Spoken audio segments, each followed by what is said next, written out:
Je viens de regarder un film qui m'a vraiment choqué. Saviez-vous qu'en 2050, il pourrait y avoir plus de plastique que de poissons dans l'océan? Nous avons créé un matériau éternel, non biodégradable, et aujourd'hui, il est partout autour de nous. Mais que devient-il une fois jeté? Quel impact a-t-il sur notre planète et sur nous? Regardons cet extrait. Sous l'effet du soleil et des vagues, le plastique se décompose en fragments plus petits. Des colorants, des plastifiants et d'autres composés chimiques s'en échappent dans l'eau de l'océan. Beaucoup d'entre eux sont toxiques. Ainsi, l'eau de l'océan se transforme en une soupe toxique. Dans cette soupe, le plastique se dégrade en permanence en micro- et nanoparticules, rendant l'océan de plus en plus pollué.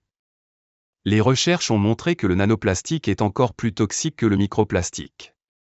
À une échelle nanométrique, le plastique traverse les membranes cellulaires et ne peut pas être éliminé de l'organisme, car il reste à l'intérieur des cellules. De plus, les micro- et nanoparticules de plastique endommagent l'ADN au sein du noyau cellulaire.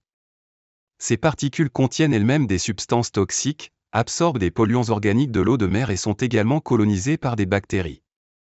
Au final, avec les fruits de mer, tout cela entre dans notre organisme. En réalité, nous ne mangeons pas seulement nos propres déchets, mais des déchets enrichis en toxines, bactéries et champignons. De plus, le micro et le nanoplastique pénètrent notre organisme par d'autres aliments, par l'eau potable, l'air et même la brise marine. Mais ce n'est pas tout. Le plastique et le microplastique perturbent aussi le climat. L'océan, notre climatiseur naturel, perd sa capacité à réguler les températures à cause de cette pollution. Il surchauffe et cela affecte toute la planète. Alors, que faire? Des solutions existent et nous pouvons agir. Pour savoir plus sur les technologies et les actions possibles, restez jusqu'à la fin.